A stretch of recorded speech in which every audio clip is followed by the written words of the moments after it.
혹시 뭐 저희 회사 대부분 이름은 들어보셨을 것 같은데요. 뭐 혹시 모르시는 분들도 일부 있으실 것 같아서 뭐 저희 회사는 기본적으로 이제 여러 기업들하고 이제 조직 인사에 대한 좀 변화 방향들을 좀 같이 고민하는 컨설팅 회사이고요. 저는 이제 그 컨설팅 업계에서 한 15년 정도 뭐 일을 하면서 여러 기업들 대상으로 뭐 조직 인사 전략부터 여러 제도 설계까지 경험들을 좀 갖고 있습니다. 보시는 것처럼 제가 오늘 제목을 그 불확실한 경영 환경에서의 바람직한 성과 관리 레시피라는 이제 제목을 좀 붙여봤는데요. 레시피가 뭔가요? 결국엔 이제 우리가 맛있는 음식을 먹었을 때 이게 어떤 재료로 어떤 과정으로 이걸 만들었지? 라는 좀 어떻게 보면 팁이라고 좀 볼 수 있을 것 같아요. 그래서 뭐 성과 관리를 얘기하자면 사실 굉장히 뭐 오랜 기간 동안 말씀을 드릴 수도 있지만 오늘 굉장히 짧은 시간에 좀 설명을 드려야 되다 보니까 좀 포인트 위주로 팁을 좀 얻어 가신다. 최근에 이런 환경 트렌드에 따라서 성과 관리라는 게 이렇게 좀 변화해야 되는 거고 우리가 현장에 돌아갔을 때 이런 포인트들을 좀 살려보면 좋겠다라는 것들을 좀 얻어 가시는 뭐 얻어 가셨으면 좋겠다라는 그런 바람에서 좀 이런 제목으로 좀 키노트를 좀 준비하게 됐습니다. 먼저 이제 키노트 좀 맡게 돼서 좀 영광이고요. 오늘 바쁘신 와중에 좀 참석을 다들 해주셔서 감사드립니다. 그래서 바로 이제 본론으로 좀 들어가 보겠습니다. 짧은 시간에 좀 내용을 다 말씀을 드려야 되다 보니까 좀 본론으로 바로 들어가고요. 어떻게 보면 뭐 요리로 치면 좀 전체 요리겠습니다. 그래서 그럼 도대체 최근의 경영 환경의 특징이라는 걸 얘기를 하면 뭘까를 먼저 좀 짚고 넘어가야 될 것 같은데요. 세 가지 관점에서 보면 우선 사업적인 관점에서 과거보다는 굉장히 변화의 속도가 빨라졌습니다. 그래서 이제 뉴노멀이라는 용어들도 아마 다들 들어보셨을 거고 특히나 이제 뭐 4차 산업혁명, 디지털 트랜스포메이션 뭐 이런 얘기들이 나오면서 저희가 뭐 휴대폰 이런 것들로 이제 업무도 다 뭐 처리가 가능하고 실시간으로 커뮤니케이션이 가능한 이런 시대가 됐기 때문에 굉장히 변화 속도들이 좀 빠르다라는 것들이 하나의 이제 사업적인 관점에서 주요한 임팩트가 됐고요. 그러다 보니까 조직에서는 상당히 유연한 어질리티들을 좀 강조하는 그런 현상들이 나타나고 있습니다. 두 번째로는 일하는 방식들이 상당히 많이 바뀌었다고 생각이 들어요. 보면은 과거에는 좀 어떻게 보면 경험이 많은 그런 연차가 쌓인 분들이 좀 도제식으로 후배들을 키워내는 그런 형태였다고 하면 최근에는 한 사람이 뭔가 모든 것들을 다 커버해서 변화를 만들어내거나 혹은 새로운 가치들을 창출해내기는 좀 어려운 구조가 됐습니다. 훨씬 이제 복잡다단한 그런 형태의 뭐 일하는 방식들이 좀 이동을 하고 있는 것 같고요. 그리고 이제 환경 변화가 빠르다 보니까 아무래도 우리가 평소에 가지고 갔던 그런 목표들도 과거에는 이제 다 1년 단위로 관리를 하시다가 이게 상당히 주기들이 짧아지는 그런 추세에 있는 것 같습니다. 심지어는 과정 속에서 목표들을 계속 바꿔야 되는 뭐 그런 상황들도 나타나고 있죠. 근데 이러한 변화들의 속도들은 빨라지는 반면에 최근에 이제 팬데믹을 경험하면서 좀 어떻게 보면 일하는 장소들도 뭐 재택을 하기도 하고 이렇다 보니까 좀 직접 만나서 일하는 것과는 다르게 좀 거리감이 생기는 추세들이 있죠. 그렇다 보니까 이걸 어떻게 서로 연결하고 소통을 할 것인지 이런 고민들도 또 새롭게 좀 나타나고 있는 것 같습니다. 그리고 이제 사람 관점에서도 저희가 이제 뭐 최근에 뭐 그 임직원에 대한 얘기들을 할 때 키워드를 얘기해 보세요라고 하면 딱 저기 나와 있는 것처럼 지난번에도 뭐 이 주제로 저희가 세미나를 했던 것 같은데 MZ세대이죠.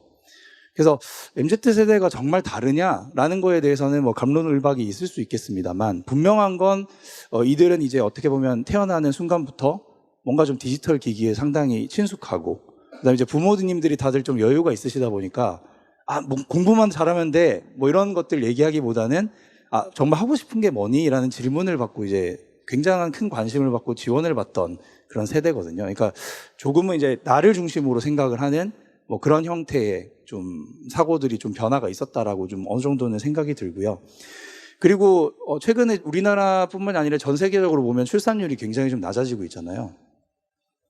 그러다 보니까 실질 노동 가능 인구들이 계속 이제 젊은 세대에는 줄 수밖에 없는 상황입니다. 그렇다 보니까 시장에서 이제 채용을 좀 하려다 보면 이 경쟁 수준이 과거보다는 훨씬 높아진 것 같아요. 그러다 보니까 그 MZ세대의 어떻게 보면 개인에 대한 가치들을 중시하는 이런 경향, 그다음에 사람들도 적고 뭐 이런 상황들이 좀 겹치다 보니까 직원 경험이라는 측면들을 많이 생각하는 것 같습니다. 옛날에는 회사 전체적인 폴리시를 어떻게 가져가지? 이게 좀 화두였다면 요즘에는 개개인의 좀 경험들을 어떻게 좀 개선시켜 줄 수 있을까? 훨씬 더 이제 개인화되는 HR로 좀 변화되는 그런 양상들이 있고요. 그다음에 아무래도 뭐 뷰카 시대라고 합니다. 그래서 그런 사회문화적인 변동성이 상당히 높아진 뭐 이런 측면들을 좀 세 가지 특징으로 좀 정리해 볼 수 있을 것 같아요. 그러다 보니까 기업은 사업적인 관점에서 어떻게 변화해 나가야 되냐? 키워드를 하나로 말씀을 좀 드리자고 하면 리얼타임 경영이라고 좀 말씀드릴 수 있을 것 같아요. 그래서 이런 변화의 속도에 발맞춰서 실시간으로 대응해 나가는 그런 준비나 혹은 인프라들이 상당히 좀 중요해지고 있습니다. 보시는 것처럼 발전과 성장의 축, 시간에 따라서 과거보다는 훨씬 가파른 그 가속도가 붙은 형태로 변화가 이루어지고 있어요. 그러면서 이제 사실은 리얼타임으로 대응한다고 해도 그 추세를 완전히 따라가기는 쉽지가 않습니다. 그리고 기업들을 보면 이러한 변화들을 좀 잘 대응해서 계속 성장해 나가는 기업들도 있지만 그 변화의 축에 죄송합니다. 네, 변화의 축에 좀 따라가지 못해서 오히려 좀 반대로 그런 변화들을 좀 어떤 다운턴을 좀 가져가는 그런 기업들도 분명히 있는 것 같아요. 그래서 뭐 여러분들 뭐 세계 기업, 100대 기업 뭐 이런 것들 좀 가끔 연 단위로 좀 뭐 포춘이나 이런 데서 좀 발표를 하시잖아요. 근데 보게 되면 거기에 네, 감사합니다. 한 절반 정도의 기업들은 한 최근 10년간 그 원래 있던 리스트에서 빠지고 새로운 기업들이 다 들어갔다고 해요. 그만큼 이 변화의 이제 추세에 도움을 하지 못하면 기업은 계속 이제 쇠퇴할 수밖에 없는 훨씬 더 그 속도가 빨라진 상황입니다. 그래서 뭐 P&G 같은 경우에 사례를 좀 말씀드리고 싶은데요. 여기 같은 경우에는 보시는 것처럼 비즈니스 스피어, 디시전 칵핏 이 두 가지 사진을 좀 보실 수가 있습니다. 그래서 위에는 좀 어떤 내용이냐면 경영진이 이제 원탁에 앉아서 그 주변에 전부 화면으로 이렇게 벽은 다 화면으로 돼 있어요. 그래서 글로벌에 있는 모든 상황들을 실시간으로 지금 어떤 그 비즈니스 상황들을 좀 가져가고 있지 지역별로 이런 것들을 한눈에 보고 실시간으로 의사결정할 수 있는 그런 체계들로 좀 운영을 하고 있고요. 그것들을 지원하는 것들이 밑에 보시는 것처럼 디시전 칵핏이라고 해서 그런 데이터들이 우리가 그 보고자 하는 이슈들의 영역별로 이렇게 좀 정리가 돼서 볼 수 있는 그래서 대시보드 형태로 좀 표현이 되어 있는 이런 내용들을 좀 볼 수가 있습니다. 그래서 이게 또 어떻게 보면 대응의 그 방향 관점에서도 우리가 중요한 시사점이라고도 볼 수 있지만 점점 더 이런 그 실시간 데이터들을 보는 것들이 훨씬 중요해지는 것 같아요. 그래서 성과 관리 측면에서도 오늘 뭐 뒷단에서 나중에 말씀을 듣겠습니다만 어떻게 보면 시스템을 활용해서 실시간으로 그 성과들을 서로 공유하고 소통하는 그런 측면들도 상당히 점점 더 중요해지고 있다. 이런 말씀들을 좀 참고로 드리고 싶습니다. 그러면 이런 그 경영경 변화 그리고 빠른 속도의 비즈니스의 어떤 대응 이런 것들을 위해서 그러면 조직 인사 관점에서는 어떤 고민들을 하고 있는지 해외와 국내 사례로 좀 구분해서 한번 말씀을 드려볼게요. 글로벌 기업들은 원래 옛날부터 그 직무급이라는 게 굉장히 좀 그 일반적이었지 않습니까? 우리나라는 사실 뭐 좀 전통적으로 보면 사원 대리 과장 차장 부장 그래서 들어와서 어떻게 보면 역할로 성장하는 이런 그 흐름들을 가지고 있었는데 글로벌 기업들은 그런 게 아니라 내가 HR이면 HR, 재무면 재무, 혹은 뭐 IT면 IT 이런 전문성에 기반해서 내가 어느 정도 레벨이 되지라는 것들이 오히려 좀 익숙한 그런 문화가 있습니다. 그래서 그런 문화가 기본적으로 갖춰져 있음에도 불구하고 이 빠른 변화 속도에 대응하기 위해서 더 좀 혁신적인 변화들을 가져가고 있어요. 그런 것들이 결국에는 자율, 창의, 협업을 촉진하는 그런 문화들 구축을 위해서 노력을 하고 있습니다. 그래서 각각의 영역별로 좀 보시게 되면 조직 같은 경우에도 과거에는 굉장히 하이라키컬하고 좀 하나의 조직 단위가 크게 이렇게 좀 운영을 하는 추세에 있었는데 최근에는 계속 이제 어떻게 보면 조직들도 뭉쳤다가 해산시키는 그런 애자일한 조직들 그래서 규모도 좀 작고 빠르게 이렇게 가져가는 추세에 있고요. 직급 같은 경우에도 말씀드린 것처럼 물론 이제 그 리더십 파이프라인이라는 관점에서 그런 역할의 상승 단계들은 가지고 있습니다만 그거보다는 훨씬 더 전문성 그 전문성이 실제 비즈니스에 얼마만큼 임팩트를 주는지 이런 것들에 따라서 그 사람들의 레벨을 상승시키고 거기에 따라 보상을 하는 연계하는 뭐 그런 차원들의 변화들을 좀 가져가고 있고요. 평가 같은 경우에도 과거에는 상사가 레이팅을 하는 것들이 이제 집중되고 있었죠. 근데 지금은 다양한 사람들이 피드백을 주고 실제 평가 등급을 매기기 위한 게 아니라 이 사람을 어떻게 더 내년에 더 일을 잘할 수 있게 만들어주지? 어떻게 하면 이 사람을 육성시키지? 라는 관점의 그런 평가. 그를 위해서 이제 코칭 피드백이 굉장히 활성화되는 평가로 가고 있습니다. 그리고 심지어는 이제 평가 등급을 없애는 기업들도 최근에 굉장히 많이 관측되죠. 그렇다 보니까 보상 같은 경우에도 그냥 평가를 해서 등급별로 기계적으로 보상을 산정해서 줄 수가 없어요. 그러다 보니까 이 사람이 계속 주기적으로 평가를 해서 이런 성과를 냈네라는 것들을 그때그때 축하해주는 개념으로 좀 많이 바뀌고 있는 것 같습니다. 그래서 뭔가 좀 스팟 보너스들을 좀 더 활용을 한다든지, 구글 같은 경우에는 뭐 들어보셨을 겁니다. G땡스라는 게 있거든요. 그래서 협업을 잘해주면 직원들이 그 재원 내에서 이렇게 보상을 해줄 수 있는 그런 장치들. 그래서 굉장히 시의적절하게 잘게 쪼개서 이렇게 성취를 축하해주는 그런 형태의 보상들이 좀 확장되고 있다라는 겁니다. 그리고 이제 점점 더 다른 인사 그 기능 자체가 어떤 인사 관리를 전부 다 우리가 관장해가지고 표준화할게라는 방향보다는 좀 현장으로 많이 이완을 해주려는, 권한 위임을 해주려는 그런 추세에 있습니다. 왜냐하면 이걸 실시간으로 사실 성과 관리를 하려다 보면 그거는 HR에서 모든 걸 컨트롤하기가 어렵습니다. 그렇다 보니까 현장에 좀 다 권한을 위임을 해주는데, 그렇다 보니까 HR은 그럼 뭘 하냐? 그 구글의 예전에 인사 담당자가 한 얘기는, 우리 구글은 최근에 90%의 역량을 전부 채용에 썼습니다. 이런 얘기를 한 적이 있어요. 그만큼 좋은 인재들을 확보해서 그 부서에서 실제 협업을 통해서 가치를 창출할 수 있는 그것들을 지원하는 것들을 훨씬 더 좀 신경을 쓰고 있다. 그래서 채용에 있어서는 어떠한 타협도 없습니다. 그 기존에 있던 직장보다 훨씬 더 좋은 대우를 해주기 위해서 많이 노력을 하고, 최고 아니면 우린 뽑지 않겠다. 그 사람들을 아이덴티파이 하기 위해서 상당히 좀 많은 노력들을 기울이고 있습니다. 국내도 이런 그 변화에 좀 부응을 해서 제가 봤을 때는 한 2015년 이후부터는 굉장히 그 HR의 변화 속도들이 빨라졌던 것 같아요.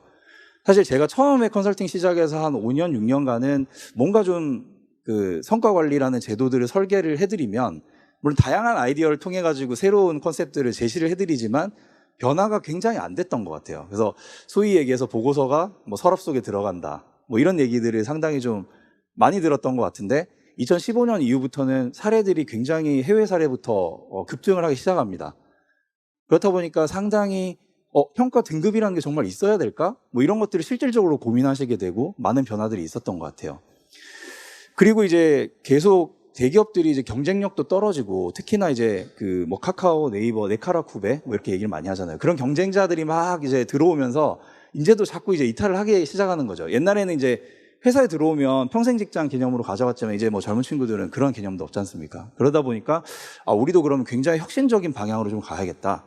그러면서 삼성이 이제 신문지상에서 제가 제목을 딱 본 게 스타트업 컬처 혁신이라는 제목으로 이제 굉장히 대대적으로 홍보를 했던 것 같아요. 그런 것들이 결국엔 뭐냐면 우리가 과거에는 내가 아무리 능력이 뛰어나도 직급이 올라가야만 나의 역할들을 좀 할 수 있는 그런 제약들이 좀 컸지 않습니까? 근데 그런 것들이 오히려 이런 빠른 환경 변화에서 젊은 감각이나 이런 것들을 좀 펼칠 수 있는 기회들을 만들어줘야 되는데, 오히려 그런 것들이 우리의 혁신을 방해하고 있지 않느냐. 사실 이게 비단 뭐 좀 일부 기업들의 그 고민이라기보다는 그 한국 사회 전반적으로 사실 이런 굉장히 좀 다층적인 문화, 하이라키칼한 문화들이 좀 문제가 많이 최근에 이제 빠른 변화 속에서 좀 일어나고 있었죠. 그래서 그런 것들을 좀 타파하자라는 게, 이 좀 어떻게 수직적인 구조들을 타파하자, 이게 이제 가장 큰 모토였던 것 같아요. 그래서 보시는 것처럼 좀 창의 수평적인 조직 문화를 통해 가지고 좀 혁신을 드라이브하자, 그런 것들이 이제 첫 번째 키워드가 이제 직급 간소화인 거죠. 그래서 과거에는 이제 사원 대리 과장 차장 부장 5단계가 가장 일반적이었다면, 뭐 좀 작은 데는 뭐 3단계, 뭐 그래서 뭐 선임, 책임, 수석 뭐 이런 호칭들로 좀 많이 변화시키는 분들도 있고, 뭐 자인원도 그렇지만 아예 프로로 그냥 다 호칭을 통일해서 가는 데도 있고, 뭐 님으로 바꾸는 데도 있고, 뭐 여러 가지 사례들이 좀 목격되고 있는 것 같습니다. 그야말로 나의 직책 여하의 구분 없이 내가 정말로 능력이 있다면 좀 역할을 해볼 수 있는 그런 단초를 만들기 위한 하나의 상징적인 좀 변화였던 것 같고요. 그 다음에 이제 내부 경쟁을 좀 축소해야겠다. 협업을 통해서 새로운 가치를 창출하는 게 훨씬 더 요즘엔 중요해졌다라고 해서 사실은 평가라는 게 저희는 다 상대평가해서 정규분포를 만들어냈잖아요, 예전에. 그래서 뭐 SABCD가 있다면 중간이 이제 좀 뚱뚱하고 앞에 뒤에가 좀 이렇게 낮아지는 이런 구조. 그 다음에 뭐 SABCD가 실질적으로 있는지 없는지와 관계없이 그냥 SABCD를 강제로 할당해야 되는 그런 차원들로 좀 가다 보니까 좀 서로 동료들이 뭐 경쟁하는 그런 구조들을 많이 좀 야기했다라고 생각을 합니다. 그래서 그러한 부분들도 좀 유연화시키고 보다 좀 협업 관점에서 뭔가 좀 그 일하는 방식들을 좀 가져가려고 하고 그 다음에 이제 계속 저희가 환경 변화 부분들을 얘기하면서 이게 속도가 너무 빠르다 보니까 1년 뒤에 평가를 하면 내가 한 일 가지고 평가를 받기 어렵다 이런 인식들이 굉장히 커졌어요. 그리고 사실 중간에 분명히 환경 변화를 통해서 내가 하고 있는 일을 변화시켜야 됨에도 불구하고 이 연 단위의 성과 관리 사이클 때문에 그런 제약들이 굉장히 좀 많이 생겼던 그런 것들이 이제 HR 사이클을 뭐 작게든 반기 단위, 분기 단위, 네, 혹은 거의 뭐 실시간 단위로 매일 단위로 성과에 대해서 논의하는 그런 기업들까지 좀 생겨나고 있는 것 같습니다.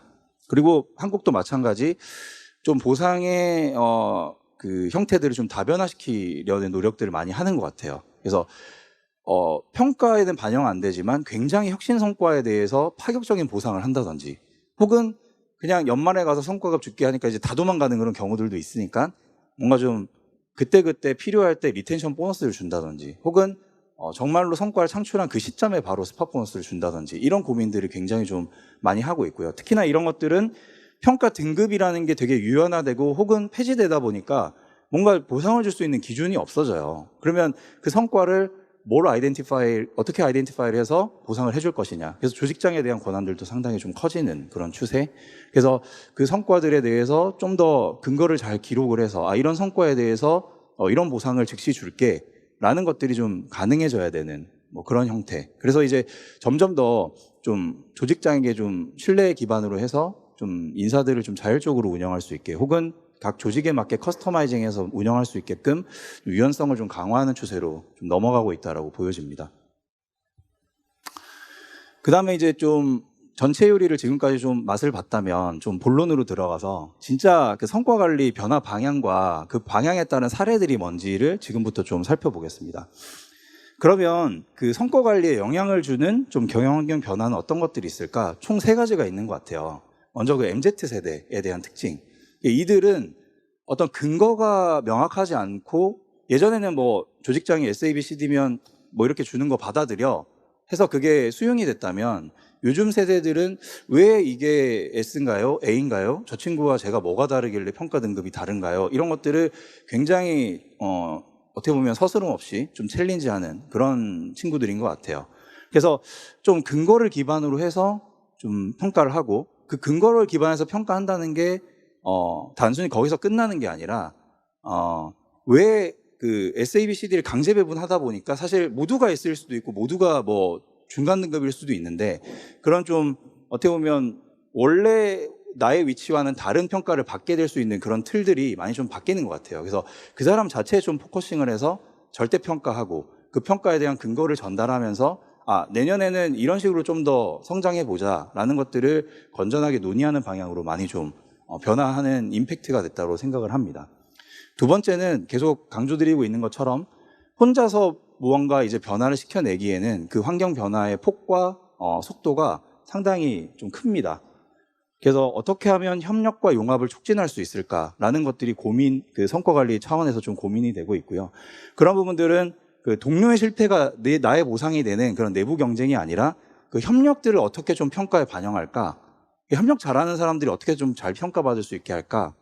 그런 것들을 평가에 어떻게 녹여낼까? 이런 고민들로 좀 변화되고 있다라고 보여지고요. 마지막으로 이런 변화의 속도들이 굉장히 좀 빨라지다 보니까 지나온 내용들을 평가해서 등급을 매기고 보상을 하는 차원에 집중을 하기보다는 오히려 앞으로 보다 전문성을 높여서 우리가 좀 더 회사가 좀 긍정적으로 발전하는 방향으로 이 인재들을 육성 코칭하자 이런 형태로 훨씬 더 좀 관심도가 좀 옮겨갔다 이렇게 좀 생각이 되고 있습니다.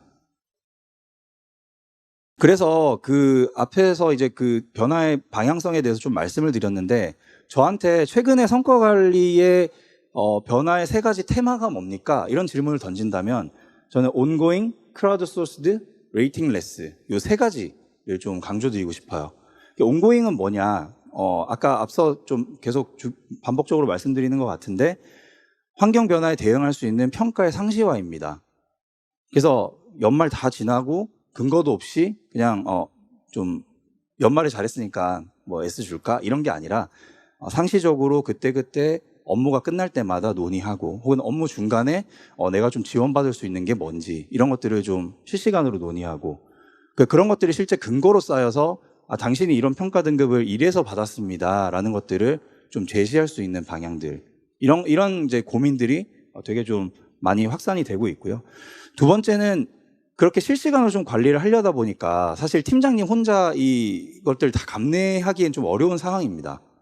그래서 평가 부담이 매우 높아요. 뭐 이런 얘기들을 실제 저희가 이제 컨설팅하러 기업에 가보면 많이 말씀들을 하시거든요. 그리고 사실 상사들이 상사 많이 평가를 하다 보면은 평가에 대한 왜곡이 또 높아질 수가 있습니다.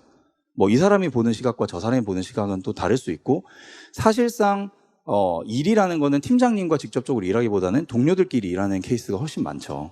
그렇다 보니까 좀 동료들의 피드백들을 좀 반영을 해서 이게 실제 평가를 할 때 상사도 이런 내용들을 평가했다라고 전달을 하고 동료들도 이렇게 느꼈다라는 것들을 같이 좀 활용해서 전달을 해서 실제 일하는 과정에서 좀 더 잘할 수 있게끔 지원하는 형태로 옮아가고 있고요.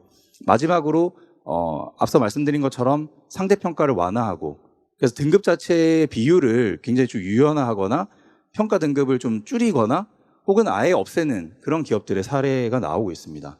예. 요 세 가지가 가장 좀 핵심 테마다. 그래서 요거에 대한 각각의 내용들을 좀 뒤에 강론으로 좀 살펴보도록 하겠습니다.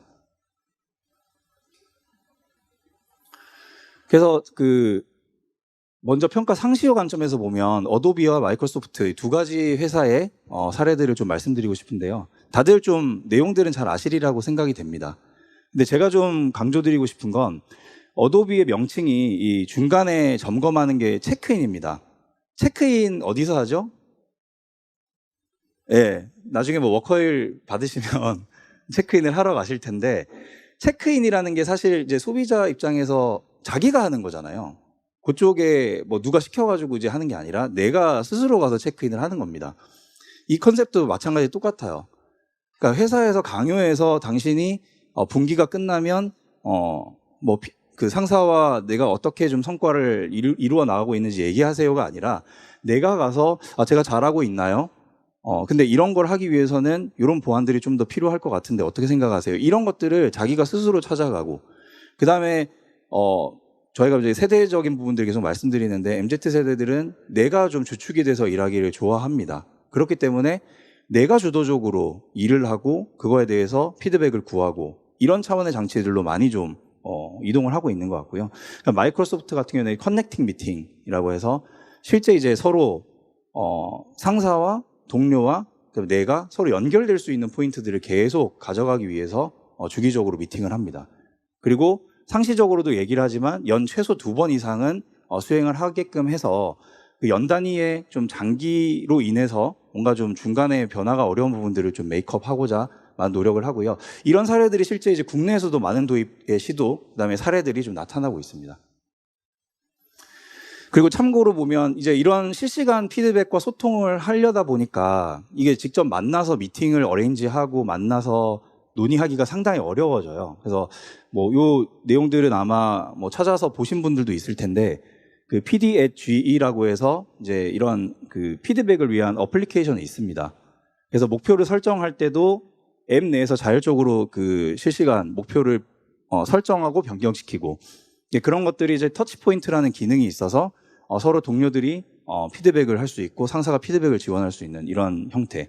마지막으로 그런 피드백들이 이제 누적이 되면 그거 자체가 서머리 돼서 연말에 이제 평가 결과로서 전달이 되는 이런 형태로 되어 있습니다. 그래서 이런 것들을 실제로 논의를 하려다 보니까 이런 좀 시스템에 대한 도움이 없이는 또 상당히 좀 부하가 걸리는 그런 측면들이 있어요. 그래서 그 실시간 피드백을 고민을 하실 때는 이런 툴들이나 이런 부분들도 좀 같이 고민이 반드시 좀 돼야 되겠다. 그런 것들이 실제 성과 관리 부담들을 좀 낮춰줄 수 있는 묘안일 것 같습니다. 예, 요거는 이제 페이스북 사례인데요. 페이스북도 마찬가지 SNS 평가 시스템을 갖고 있습니다. 그래서 거기서 실제 이제 한 일들이 업로드가 되고 그거에 대해서 사람들이 이제 뭐 좋아요를 누를 수도 있고 혹은 거기에 대해서 코멘트를 달 수도 있게 이렇게 되어 있고 업무 관련 자료들도 실시간 SNS 내에서 공유를 하면서 협업을 좀 촉진시키는 그런 형태로 운영이 되고 있습니다. 그리고 마지막은 여기 좀 제목이 잘못됐는데요. 그 레이팅레스에 대한 얘기죠. 그래서 원래 그 GE가 스택 랭킹, 그러니까 어떻게 보면 상대 서열화를 통한 평가의 대명사였죠. 그래서 2대 7대 1의 비율로 사람을 평가하고 그 마지막 그 1에 해당하는 저성과자들은 매번 퇴출시키겠다.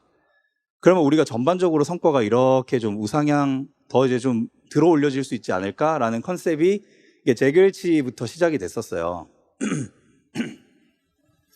근데 그런 이제 GE가 경쟁력이 계속 저하되고 그러면서 우리가 퍼포먼스 이밸류에이션을 그동안은 해왔는데 앞으로는 퍼포먼스 디벨롭먼트로 가겠다라는 게 제가 이제 기억하기로는 한 2015년경에 이제 선언이 좀 됐던 것 같아요. 그래서 그런 것들을 통해서 우리가 혁신을 만들어 나가겠다고 천명을 했었습니다. 그래서 그 과감하게 이제 상대 평가에 대한 내용들을 버리고 이 사람을 어떻게 하면은 피드백을 해서 더 좋은 전문가로 성장시키지?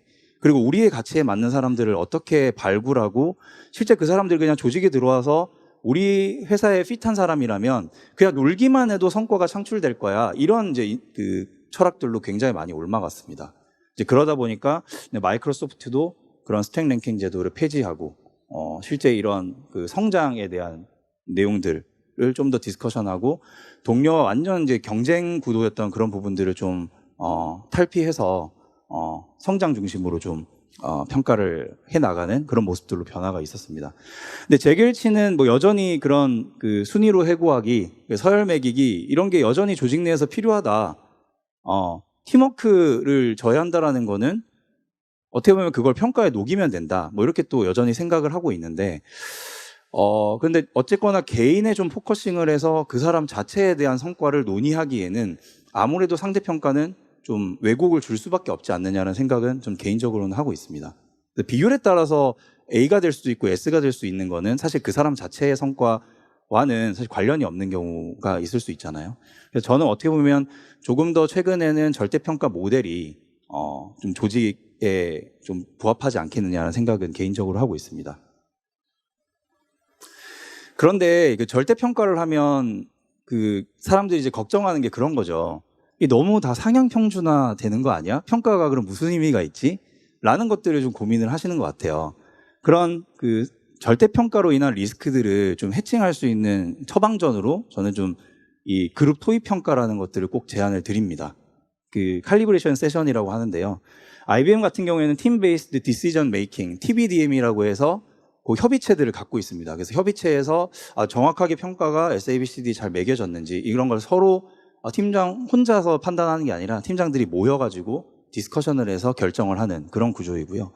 그 다음에 G 같은 경우에도 세션 C라고 해서 그런 협의체들을 또 여전히 갖고 있습니다. 그리고 세션 C 같은 경우에는 좀 더 큰 개념이에요. 뭔가 그간의 성과들을 누적해서 핵심 인재를 선발한다든지 혹은 향후에 뭐 리더가 될 사람들을 좀 검증한다든지 그런 차원으로까지 좀 확장해서 좀 디스커션 베이스로 HR을 의사결정한다라는 개념으로 좀 보시면 좋을 것 같습니다. 그리고요, 그 절대평가를 막상 도입을 했을 때 제가 되게 재밌는 그 사례가 있었는데 LG전자가 이제 절대평가를 도입을 하면서 이 걱정을 당연히 했었어요. 이 상향평준화 되면 어떡하지? 근데 한 3년, 5년 통계치를 내보니까 되게 재밌는 게 오히려 S등급이 줄었습니다.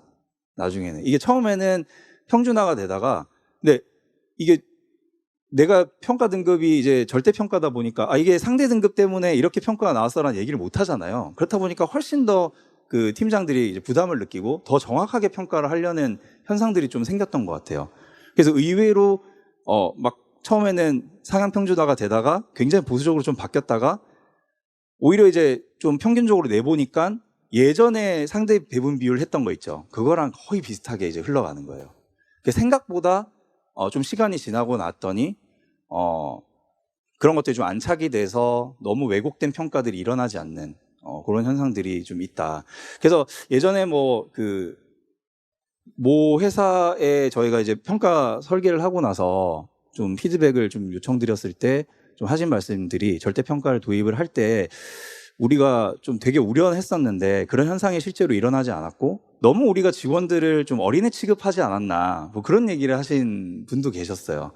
그래서 사실은 우리가 역량이 있기 때문에 그 사람들을 조직장으로 앉히고 성과 책임을 좀 주는 거기 때문에 어느 정도 좀 신뢰 기반에서 좀 이런 절대평가를 운영하는 부분들은 좀 시도해 볼 만하지 않나라는 좀 사례로서 말씀을 좀 드리고 싶었습니다. 그래서 칼리브레이션 세션은 이거를 모든 등급을 다 놓고서 자 S가 맞니, A가 맞니, B가 맞니 이렇게 얘기하기는 쉽진 않습니다. 그래서 대부분 보면 팀장님들이 한 정말 잘하는 친구, 그 다음에 우리 조직에 꼭 필요한 친구, 이 친구는 조금 보완이 필요한데 좀 개선이 필요한데 요 3단계 정도는 좀 판단을 하실 수 있다고 하시더라고요, 대부분이. 그래서 그 정도 평가를 한 다음에 어떻게 보면 전사적인 차원에서 배분율을 좀 가지고 A 중에서 정말 잘하는 S가 누구지? 그건 조직을 초월해서 얘기를 드리는 겁니다. 혹은 C 중에서 좀 정말 뒤로 가야 될 사람이 있나? 근데 없는 경우에는 절대적으로 판단을 해서 없이 갈 수도 있고 뭐 이런 식으로 오히려 어떻게 보면 굉장히 상위의 그룹, 하위의 그룹들을 좀 판단하기 위한 형태로 이 세션들을 좀 많이 운영을 합니다. 그래서 모든 걸 다 깔아놓고 이제 얘기하기에는 너무너무 이제 좀 부담이 큰 거죠. 그래서 그렇게 그룹 토의를 실시를 해서 평가 등급을 절대 평가를 하지만 정확하게 평가가 됐는지를 한 번 더 검증을 통해서 좀 어떻게 보면 모니터링한다. 이렇게 좀 말씀을 드리겠습니다. 그러면 한국 기업들은 좀 어떤 노력들을 좀 기울이고 있는지 살펴보겠는데요. 한국도 마찬가지 절대평가라는 것들이 상당히 확산되고 있습니다. 앞서 LG에 대한 사례들도 말씀드렸는데 저는 굉장히 좀 어떻게 보면 보수적이면 보수적이라고 할 수 있는 그 현대차조차도 굉장히 평가 등급을 유연화시키고 인사도 여러 가지 선택 옵션을 통해 가지고 각 조직별로 최적화시켜서 운영할 수 있는 이런 체계들로 좀 전환하는 데서 상당히 좀 놀랬거든요.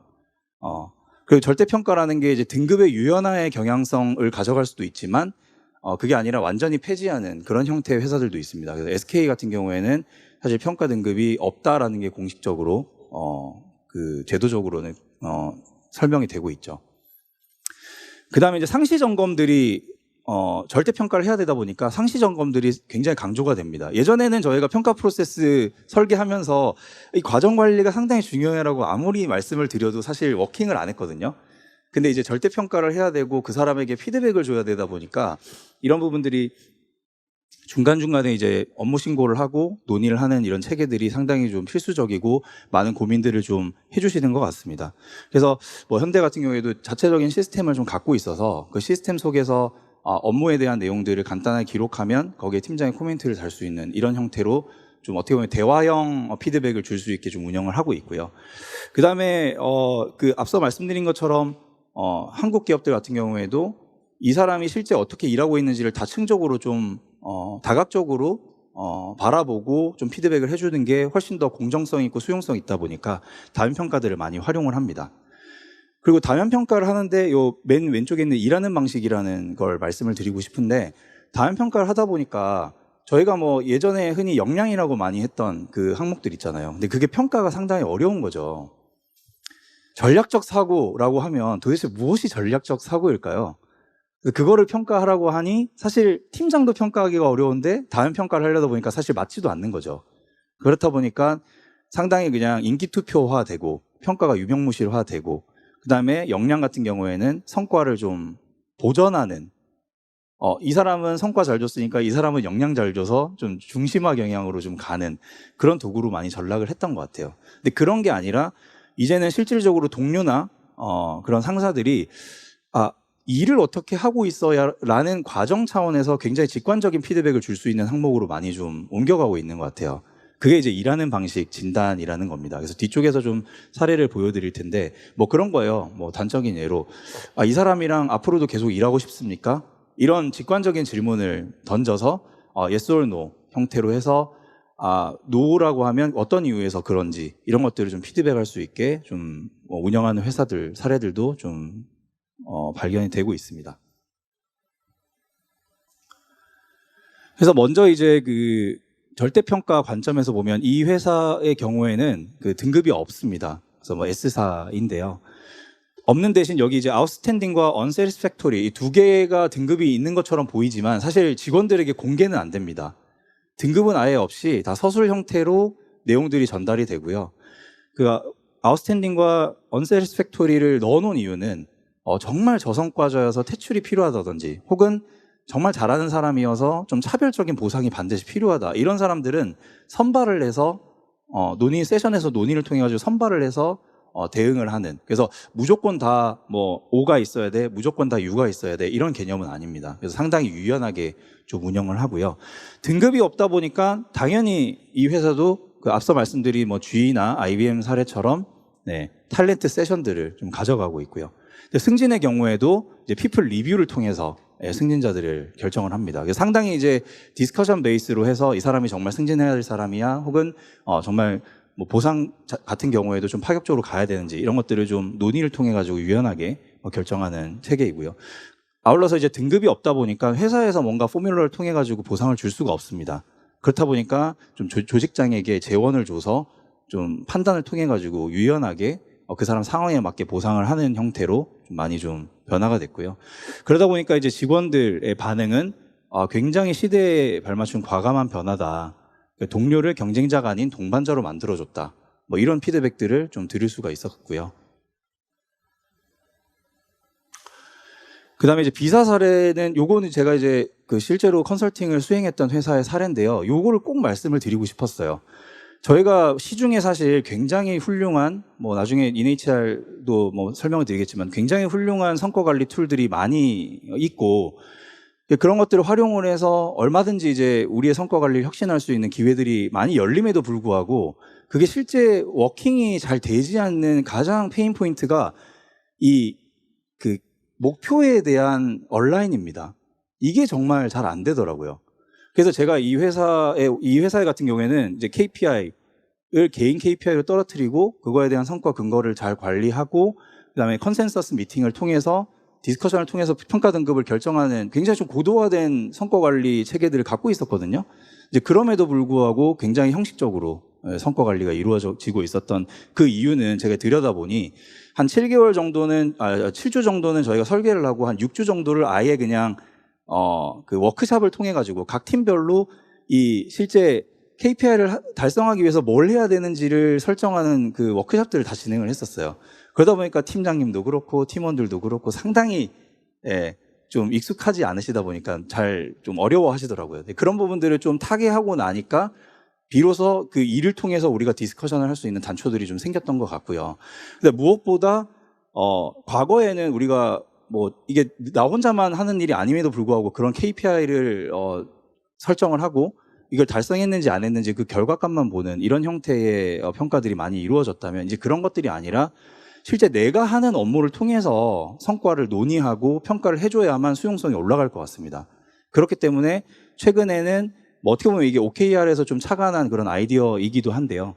KPI를 달성하기 위해서 조직장은 팀의 과제를 잘 구성을 하고 그래서 이 과제는 사실 KPI와 관계없이 계속 변할 수 있는 거죠. 그걸 달성하기 위해서 우리가 해야 되는 것들이 계속 실시간으로 바뀔 수 있으니까.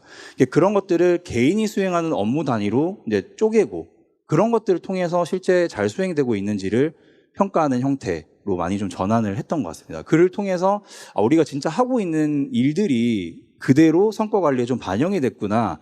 그런 좀 경험들을 좀 많이 끌어올리려고 했던 것 같아요. 그리고 아울러서 이제 그거는 어떻게 보면 성과에 대한 결과값이라고 한다면 과정 속에서 동료와 상사들이 그 일하는 방식에 대해서 좀 피드백을 할 수 있는 그런 차원으로 역량평가를 좀 전환했던 그런 사례입니다. 그래서 이런 그 실제 목표를 달성하기 위해서 업무를 구성하는 이런 내용들이 상당히 중요하다라는 것들을 다시 한번 좀 꼭 강조를 드리고 싶고요. 보시는 것처럼 이런 것들이 실제 목표에서 과제, 업무 계획, 세부 추진 내용으로 떨어지면서 구성원들과 실제 좀 말하지 않아도 사실 이런 것들이 서로 온라인이 돼 있고 혹시나 바뀌어야 될 때는 실시간으로 좀 변화를 커뮤니케이션 할 수 있는 그런 형태로 좀 운영이 돼야 되고요. 그러다 보니까 이제 사실 평가자들도 그냥 단순히 KPI를 받아서 성과 책임을 지는 게 아니라 성과 관리에 대한 책임들을 좀 부여를 해야 되는 겁니다. 그래서 업무를 잘 브레이크다운하고 실제 구성원들이 일을 잘 수행할 수 있도록 좀 해주고 피평가자들도 단순히 그냥 KPI를 부여받아서 수동적으로 일하는 게 아니라 내가 이 목표를 달성하기 위해서는 이런 업무를 좀 해야 되겠구나라는 것들을 스스로 찾아나갈 수 있는 단초들로 좀 가져가 볼 수 있지 않을까라고 생각을 합니다. 그 다음에 이제 이 회사의 경우에는 과거에는 이제 사전에 목표를 좀 설정을 하고 굉장히 복잡한 평가를 운영을 했는데요. 그런 거 이제 다 좀 없애버리고 목표도 사전에 설정하지 않고 내가 실제 업무하는 것들을 그냥 그대로 반영을 합니다. 그러면서 그것들이 잘 수행이 되고 있는지 피드백 중심으로 좀 평가를 전환했고요. 그리고 평가 등급을 좀 없애다 보니까 조직장에게 평가 보상에 대한 권한을 많이 위임을 하는 그런 형태로 운영을 하고 있어요. 그래서 이 회사 같은 경우에는 이제 P 리뷰와 C 리뷰라고 해서 두 개의 평가를 운영을 하고 있습니다. P 리뷰는 그야말로 이제 성과에 대한 평가이고요. 그래서 연간 성과에 대한 피드백 레이팅 없이 전달을 하는데 보시는 것처럼 사전 목표 설정 없고요. 그 다음에 이제 코어 리뷰라고 해서 C 리뷰의 경우에는 동료들이 360도 다면 평가를 하는데 이 사람이 실제 업무 수행이나 협업에 필요한 그런 역량이나 태도 항목들을 키워드랑 어떤 간단한 단도직입 질문들을 좀 구성을 해서 제시를 하고 그것들에 대해서 굉장히 심플한 yes or no 대답들을 좀 제시를 하는 그래서 그런 것들을 실제 구성원들이 받아보면서 내가 어떻게 일하고 있구나 이렇게 좀 일하는 방식들을 바꿔야겠구나 그런 피드백을 좀 주는 방식으로 운영을 하고 있습니다. 그리고 앞에서 말씀드린 회사 외에도 여러 회사들이 이런 일하는 방식에 대한 평가 영향 평가를 일하는 방식 평가로 많이 좀 전환한 사례들이 최근에 좀 나타나고 있습니다. 그래서 D사 같은 경우에는요 일과 사람 이 두 가지 관점으로 좀 두고 어떤 상황들을 좀 제시를 합니다. 그래서 어려운 상황에 직면했을 때 이 사람이 어떻게 행동합니까? 좀 다른 사람들 좀 도와주려고 노력을 합니다. 뭐 이런 것들에 대해서 좀 평가를 하는 방식으로 가고요. 이사 같은 경우에도 뭐 협업, 전문성 향상 이런 카테고리들을 두고 그 카테고리별로 이 사람이 얼마나 해당되는지를 체크해서 원이 이렇게 영역별로 이렇게 있거든요. 그래서 이 원이 얼마만큼 크기가 됐냐. 그래서 이 세 개가 상대적으로 크기가 어떻게 되냐에 따라서 피드백의 유형들을 좀 구분해내고 그런 것들을 실제 당신은 지금 일은 열심히 하지만 뭐 방향을 잃은 안테나예요. 뭐 이런 유형들을 좀 만들어가지고 피드백을 할 수 있게 좀 운영하는 그런 사례고요. F사는 앞에서 사실 설명드린 그 회사입니다. 그래서 여기 같은 경우에는 4개 카테고리로 43개 키워드를 설정을 하고 거기에 따라서 강점 개선 영역에 대한 5개의 키워드를 선택하고 코멘트를 쓸게 이렇게 좀 되어 있습니다. 그래서 밑에 이제 보시면은 단도직입 리뷰 같은 경우에는 이 사람이 고생할 때 함께하는 동료입니까? 아닙니다. 고생은 당연히 동료들의 몫으로 생각합니다. 뭐 이런 형태로 굉장히 직관적으로 좀 평가를 하는 방식으로 많이 변경을 시켰습니다. 그래서 이게 사실은 ICT 기업 중심으로 많이 이런 트렌드를 트렌드로 가고 있는 것 같고요. 근데 여기서 제가 꼭 하나 좀 말씀드리고 싶은 건 생각보다 저런 단도직입 피드백들이 어떻게 보면 평가도 간편하고 직관적으로 이해할 수 있지만 또 보면은 댓글하고 좀 비슷한 속성인 것 같습니다. 굉장히 또 상처를 받을 수가 있고요. 최근에 보면 뭐 몇 년 되긴 했습니다만 카카오에서 좀 뭐 자살 시도 뭐 이런 것도 있었잖아요. 동료들이 너무 마녀사냥처럼 좀 몰고 가는 그런 경향들이 있어가지고 그래서 저는 뭐 이런 것 때문에 사실 이런 사례들을 가지고 어떻게 활용해 볼 수 있을까 기업에서 많이 고민을 하는데 저는 이런 것들을 사실 직접적으로 동료가 평가한 내용을 그대로 피평가자가 받기보다는 오히려 조직장이 좀 책임을 가지고 그런 평가 결과들을 잘 모아서 좀 어떻게 보면 조직장의 시각으로 좀 순화해가지고 전달하는 것도 방법일 것 같습니다. 그래서 팀장으로서 생각하는 당신은 이런데 동료들은 또 당신이 일하는 방식이 이렇다고 합니다라고 좀 어떻게 보면 팀장이 권한을 가지고 얘기를 해주는 게 좀 더 좀 생산적이고 매끄럽지 않겠느냐라는 생각을 좀 해봤고요. 그래서 지금까지 어떻게 보면 좀 메인 요리로서 사례들을 중심으로 최근에 그 성과 관리의 변화, 주요 특징들을 좀 말씀을 드렸습니다. 어떻게 보면 이제 후식을 드시면서 마지막 좀 종합 정리를 하는 시간들을 좀 갖도록 하겠습니다.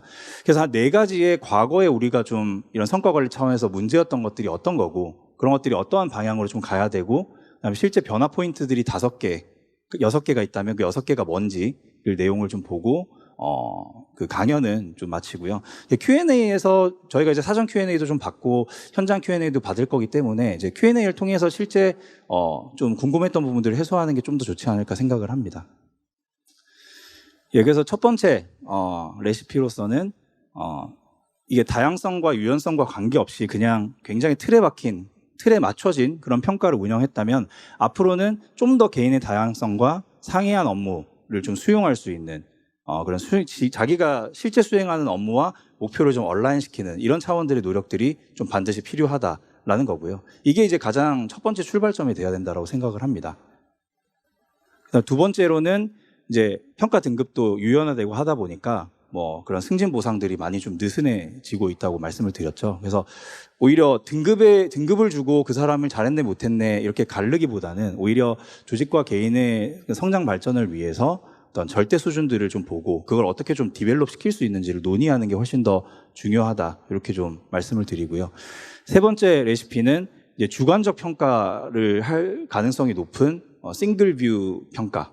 그래서 팀장만 평가를 하는 게 아니라 360도 관점에서 실제 이 사람의 일하는 방식들을 좀 피드백해 줄 수 있는 그러니까 멀티뷰 기반의 소통형 평가들을 좀 활용하는 게 필요할 것 같고요. 네 번째로 이제 가장 그 성과 관리가 실패하는 건 근거 없이 당신의 등급을 전달할 때가 가장 문제였던 것 같습니다. 그리고 앞으로는 이제 구성원의 수용성, 공정성 이런 것들이 훨씬 더 중요해지는 시대가 점점 더 이제 그런 트렌드로 흘러갈 거기 때문에 과정 중심의 수십 평가들이 매우 중요해진다. 이렇게 4가지의 as is to be를 좀 말씀을 드리고요. 변화 포인트는 앞서 설명드린 내용을 6가지로 종합을 해보면 평가의 절대화를 좀 고민하자. 그 절대화 평가들을 좀 견제하기 위해서 평가자들을 다양화하고 자기 수행 업무 기반의 평가. 그다음에 이런 평가들이 실제 육성으로 이어질 수 있게끔 활용을 확대하고요. 평가 피드백을 상시화하고 상호 소통 기반의 평가들. 소통을 통해서 육성을 할 수 있는 육성형 평가로 전환되는 그런 고민들이 주요 변환 포인트로 좀 요약을 해드릴 수 있을 것 같습니다. 네, 강연 내용이 조금 유익하셨나 모르겠네요. 그래서 이 강연 내용은 여기까지 하고 한 20에서 25분 정도 Q&A 세션을 좀 진행을 하겠습니다.